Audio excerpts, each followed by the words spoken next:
আসসালামু আলাইকুম, কেমন আছেন সবাই?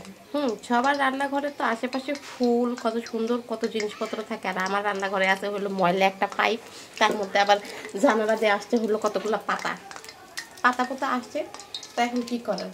তো বিকেলবেলা যেহেতু আমরা রান্না শুরু করে দেবো, বিকেলবেলা রান্নার মধ্যে প্রথমে আমি যেগুলো করলাম, ডুবো তেলে মরিচ ভাজতেছি। ডুবো তেলে মরিচ ভাজার মজাই আলাদা। যাই হোক, মরিচগুলো ভাজার পরে আমরা এখন এটার মধ্যে কী রান্না করবো। আছে হইলো এখানে বেগুনি, আছে হইলো এই যে মরিচিনি। আজকে আমি মরিচিনি ভেজে দেখাবো সবাইকে। মরিচিনি খেতে কিন্তু অনেক মজা লাগে। বাবা, মরিচগুলি ভাজতে কত সময় লাগতেছে, কতক্ষণ ধরে চুলার মধ্যে করতেছে, তা মরিচ ভাজা শেষ হয় না। দেখি কত সময় লাগে মরিচ ভাজতে। মরিচ ভাজতেছে আলু ভর্তা করবো, সেই জন্য আলুর চপ বানাবো। সবাই ভাজে বেগুনি আর আমি ভাজবো আজকে কাঁচামরিচ। কাঁচামরিচ কিন্তু ভাজা খেতে সেই মজা লাগে। এই যে কাঁচামরিচগুলো, কেউ কখনো খাইছেন কিনা জানি না, আমাদের কাছে সেই মজা লাগে। আমরা তো প্রতিদিন কাঁচামরিচই আগে বানাই। যেই কয়জন মানুষ সেই কয়জনের জন্য একটা একটা করে দিয়ে দিই।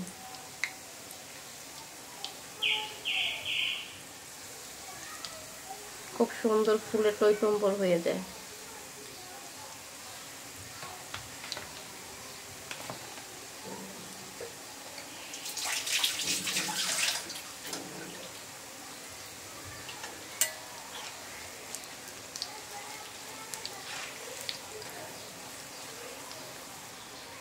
যতক্ষণ না লাল লাল কালার হয়ে আসতেছে নামাবো না।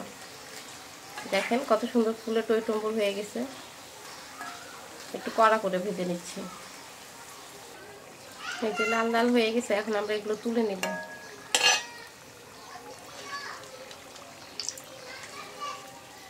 কাঁচামরিচগুলি খাইতে কিন্তু সেই মজা লাগে, কোনো ঝাল লাগে না, একটু ঝালও লাগে না।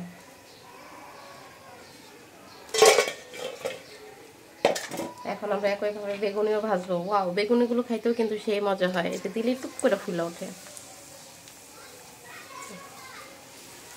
দেওয়ার সাথে সাথে টুক করে ফুলে ওঠে এক একটা বেগুনি। ওয়াও,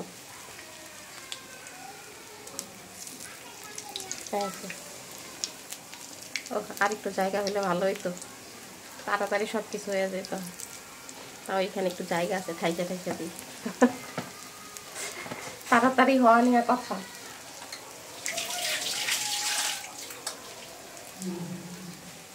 এই দেখেন বেগুনিগুলো কত সুন্দর টুকটুক করে ফুলে উঠছে। এক একটা বেগুনি কালার দিলে আর একটু সুন্দর হয়, কিন্তু বাসায় যেহেতু আমরা খাবো সেই জন্য আমরা কালার ব্যবহার করি না। অনেকক্ষণ আগে এগুলো করে রাখছিলাম। এই যে